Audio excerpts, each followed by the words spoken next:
ay ca mbokk yi yeewu leen ndax jàmm xibaar yi nag ñu fas yéene ko dóor rek la xew fële ci Sicap muy nag ab scandale waaw nag société de construction et d'aménagement ñu naan ko nag Sicap nekk nag jamono ji nag ci ab affaire yu nga xamante ni si ni ay transaction yu douteuse la maanaam nag ay scandale financier ba tey loole nag jamono ji ñu ngi toll nag ci 6 milliards ci suñu ay koppar foofee nag ca caisse di dépôt et consignation jamono ji nag ka nga xamante ni si ni nag mooy directeur général ba nag di Mame Diakhoumpa dafa nag daal di déposer ab plainte fële nag ca dikk ka mu porte plainte nag mooy ancien actionnaire ba nga xamante ne si moom rek nag la Secam amoon comme actionnaire ñu naan ko Babacar Ndiaye moom moomee di Babacar Ndiaye nag la ñu koy jiiñ nag mooy ay malversation financier maanaam nag lu nga xamante ni si dañu ko waroon a verser te kat nag versé wuñu ko nee nañ nag 1,51 milliard 1,073 milliards ci suñu ay koppar jamono ji nag enquêteurs yi nag ñu ngay nag wëyandi nag di expliquer ak nag jaytu la nga xamante ni si nii nag mooy problèmul xaalis booba ci opération ya nag ca jëmmi boppam. caaco wala Sicap loolee sax naka bu ñu ca desee ka nga xamante ni si ni nag muy Mame Boye Diao daa dee nañu ko ca nag daa dee tudd waaw scandale ba nag daa dee na am ñu daa dee jël nag ay tur daa dee cay tudd turu Mame Boye Diao daa di cay bokk moom moom mi nag mu daa dee génn nag di dénoncer lu ni mel maanaam nag dafa génn di weddi ko tuuma di setalu ko deram moom nag Mame Boye Diao nag ci ab mise au point bu nga xamante ni si publier nañu ko nag fële ca Libération moom ancien directeur général de la caisse des dépôts et consignation ñu naan ko nag Mame Boye Diao ñu war na ca la nga xamante ni si nii nag mooy toor ya ñu koy teg maanaam tuuma ya nga xam ne ñu ngi koy jël nag di ko teg nag ca kawu ko deram nan nag dafa bokk ca lënc financier gaamu ko déet nee na nag la ñuy def noonu nag ab manipulation de l'opinion publique la maanaam nag nit ñi la ñuy tuurug lëndëm di jaxase seeni xel la nee na nag opération boobee nag ñuy wax ne mënee nañ ko nag dans les règles maanaam nag teg nañ ko ci yoon def nañ ko nañu ko waree def ña nga xamante ne si ni nag ñooy autorité ya joxoon nañu leen seenuk aval kon tey ji nag buñ ci indee ay lënc nag dañoo bëgg nag def la nga xamante ne si ni nag mooy jaxase xeluk nit ñi moom nag Mame Boye Diao la mu wax nag nee na je cite dans un article paru vendredi et samedi dans le même journal Libérateur, il s'est fait état d'un scandale prétendu dans l'acquisition de la Secam par la CDC et dans la relation qu'en a fait ce journal et certains sites en ligne. Il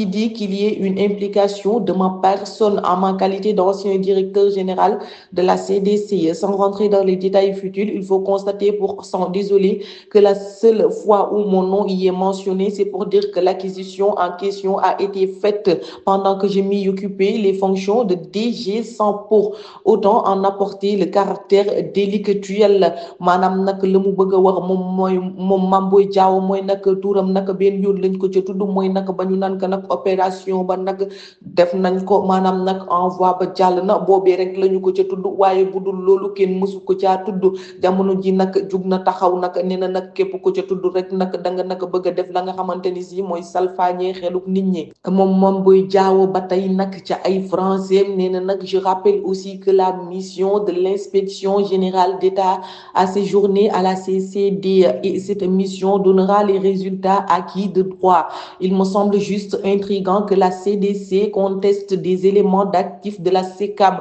et fasse abriter dans l'immeuble de la même société sa filiale CDMP. Enfin, cet article ne documente aucun paiement effectué par mes soins, et surtout pas après une lettre d'opposition du ministre en charge des Finances. Le principe du jubal jubanti ne signifie pas jeter à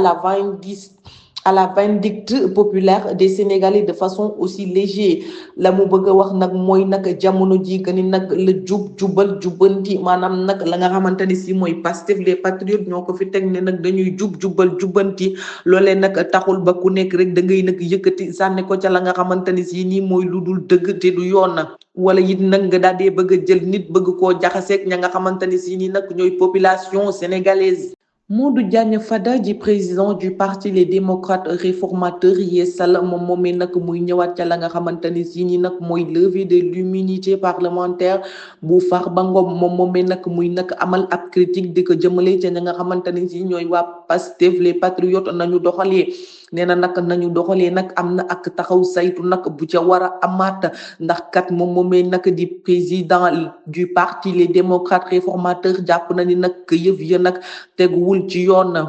su ma leen fàttali tuuti nag Farba Ngom daal di nañuy tekki ndombal tànkam mbalaanu kiiraayam fële nag ca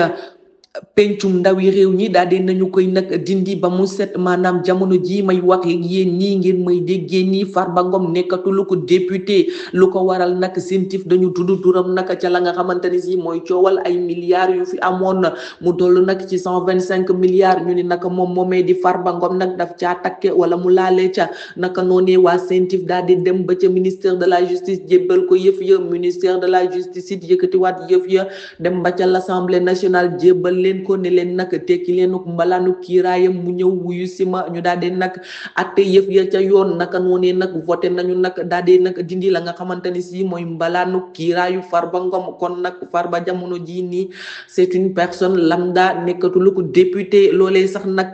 nañu defee yëf ya sax nag la kii di Modou Diagne Fada mii di président du parti les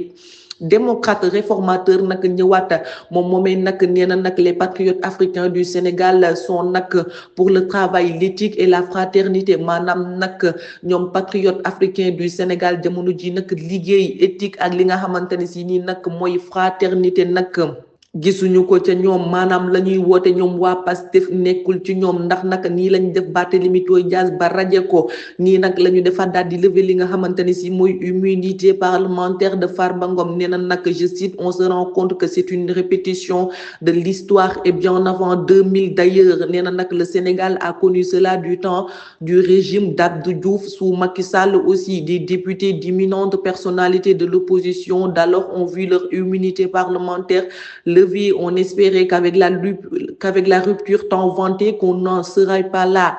On se rend compte qu'en l'espace de 2 mois, un député a été radié et un autre a vu son immunité parlementaire levée. Et on ne sait pas combien ils seront avant la fin de la législature à critiquer. moom moomee nag la nga xamante ne si mooy Modou Diagne Fada loolee nag la daal di critiquer maanaam nag la muy wundu ca wolof la mu wax yëpp nag nee na jamono ji daal changement amul ci kaw gàttal nee na nag temps Abdou Diouf temps Macky Sall ba jonn yàllaay tey daal nag Sénégal changé wul maanaam balaa 2000 ba léegi nag nañu doon dundee la ñuy dundee ba tey nag dañoo jàppoon ni nag ñoom Pastef les patriotes suñu ñëwee ak rupture bi nag ñuy vanter nag dinañu amal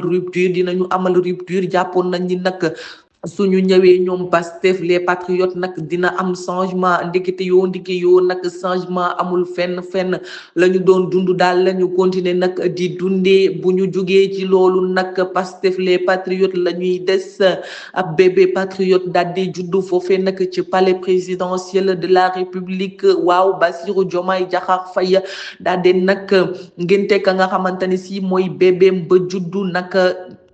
dimanche ba le passé moom moomee nag ka mu tuddee xale ba sax nag mooy kii di yaayu Ousmane Sonko loolee nag la ñu wax moom moomee sax nag président Ousmane Sonko daal di bind nag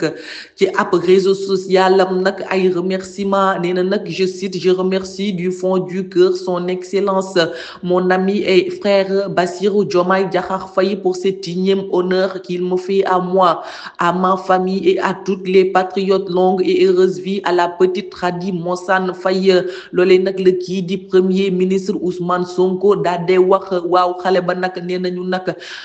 kii di yaayu Ousmane Sonko ak kii di yaayu Absa lañu ko nag tuddee Absa Faye di deuxième dame président de la République du Sénégal jur xale ba maanaam seen ñaari yaay yi moom ak Ousmane Sonko la ñu boole nag daal di koy tuddee xale bi Ousmane Sonko nag ci déclaration bu mu jëm bii nag ne woon na nag moom nag du nag def li nga xamante ni si mooy liiru journal wala nag muy informé wu loolee nag la daal di waxoon kii nag ñu naan ko Pape Samba Kane nag di journaliste journaliste écrivain moom nag nee na nag affirmation boobu noonu c'est très difficile à croire loolee nag la wax ndax kat nee na nag je cite je ne peux pas croire à ça c'est un truc sur lequel je vais spéculer parce que nag je peux pas le croire je ne vois pas un homme responsable premier ministre au président se passer des médias ce n'est pas bon a-t-il réagi waaw moom nag Pape Samba di journaliste nee na nag mënul comprendre wala nag mënul gëm kii di président Ousmane Sonko di premier ministre réew mi du xool ak journal wala nag du informé wu mu ni loolu sax nag dafa baaxul ndax kat nag bu dul informé wu wala nag du xool journal naka nag lay yéegee la nga xamante ne si nii nag moo xew ci réew mi ak nag naka la cay indee ay nag solution bu ñu jógee ca loolu moomee Cheikh Omar Diagne sax nag daal dina génn nag ci pataaralam gi moom nag ginnaaw ba nga xamante ni si nii nag ay coow yu sew doxoon nañu naan waaw dafa mere Ousmane Sonko dafa xuloog Ousmane Sonko la ñu ko def daf koo métti président la mu ko def naka sudul noonu la naka nii naka naa naka noonee nag moomee sax nag Cheikh Omar Diagne génn na nee na nag je cite je n'ai aucun problème avec Ousmane Sonko d'ailleurs les gens doivent savoir que j'ai connu le président Ousmane Sonko avant même le président Diomaye moomee nag Cheikh Omar Diagne loolu la wax nee na nag moom sax ba muy xam kii di Ousmane Sonko président Diomaye xamagu ko moom amul benn xaar ma yàlla ak kii nag di Ousmane Sonko loolee nag la wax nee na nag c'est quelqu'un que je respecte pour son engagement pour le pays moomee nag ba tey sax nag nee na il a subi beaucoup d'épreuves Ousmane Sonko lay waxal nee na il a subi beaucoup d'épreuves pour ce pays et tout le monde lui doit cette reconnaissance je ne comprends pas pourquoi certaines personnes cherchent à créer des problèmes là où il n'y a pas nee na nag lu tax comprendre nag gars yi ñu ci bari di créer ay gilaawaale fu mu amul moom ak Ousmane Sonko ñu ngi ci jàmm ñu ngi ci salaam amuñu benn xaar ma yàlla. ayca mbokk yi ziar naa leen bu baax a baax kontaan ci yéen di leen bëggee bu baax a baax voilà awma seen fay yéen macha allah kontaan naa bu baax a baax ci yéen damay gis seen commentaire yi mu ngi noonu à chaque fois c'est un plaisir de vous lire waaye yéen tey nag comme ni ma leen ko tàmbalee à chaque fois dañuy def benn waxtaan bu sew ñu seek ko man ak yéen mais yéen tey li ma leen di tegal ci table mais yéen mooy yéen jàpp ngeen ni que yéen ñi nga xamante ne si ñooy njiitu réew mi ñoom dañu war a di lire journal di informer wu comme ni ko journaliste bi waxee wala en fait ñoom dañu am ñu leen di informer de tout ce qui se passe personnellement ñoom nekkuñ ci réseau yi wala en fait je comprends pas est-ce que tamit aussi loolu c'est une bonne chose est-ce que tey jii ñoom bu ñu doon nekk ci réseau yi tey jii nii ñu am compte yu nga xamante ne si kenn du leen xàmme sax c'est fictif par exemple ñu nekk ci biir nit ñi jaxasoo nit ñi loolu dinañ xam par exemple ñi nga xamante ne si ñooy xale yi nekk ci TikTok bi wala ñu nekk ci yeneen réseaux sociaux yi seeni ay besoins les plus enfouis dinañ ko xam dinañ leen mën a jàppale bu baax a baax parce que tamit noonu rek nga mën a jege sa réew jamono ji réseau yi kese parce que mënoo am accès ci xale yëpp mënuñu am accès ci yow sénégalais yi mënoo am accès ci ñëpp du jigéen ñi du kenn koo mën a am accès ñëpp ñi nga xamante ne si ñoom la ñu jiital rek nga mën a am accès ñoom it ñooy tourné ñëw di wax ak sa population te amaana ñooñu du problème yëpp lañu lay ñëw wax du li nga xamante ne si nii mooy idée yëpp lañ lay ñëw di la wax par exemple li ñëpp di jànkonte bi laay kenn mënu ko wax des fois ci réseau social da ngay gis nag ci waxtaan rek xale yi duñ jàpp ni sax nag autorité ngi leen di déglu wala dara mais nag ñuy waxtaan di amal seen ay wax yu sew di nag wax li nga xamante ne si nag mooy seeni ay problème wala seeni ay besoin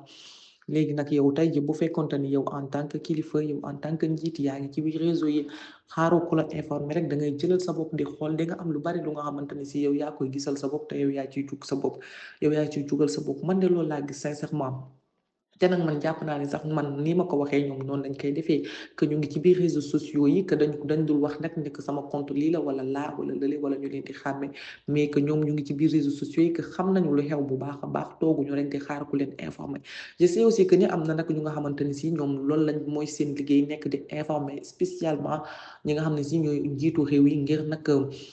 exclusivité maanaam lu jar informer lañ leen di informer par exemple wala ñoom li nga xam ne jàpp nañ ni moo jar informer lañ leen di informer mais tey jii ni amaana am na loo xamante ne si jar na informer ñoom jàpp nañ ni jarul informer ba duñ ko informer autorité yi kon autorité yi tey jii jàpp nañ ñoom ñoo waroon nekk ci réseaux sociaux yi di nag lire di bàyyi xel anonymement bien sûr mais nag ñuy lire di bàyyi xel di saytu bu baax a baax yéen jox leen ma seen xalaat mbokki internet yi kontaan naa bu baax a baax ci yéen à chaque fois ni ma leen koy waxee rek Aïcha ma leen di ñaanal nag ngeen passer une excellente journée Aïcha d'ici là aussi restez connectés pour la suite de nos programmes jaa ngeen jëf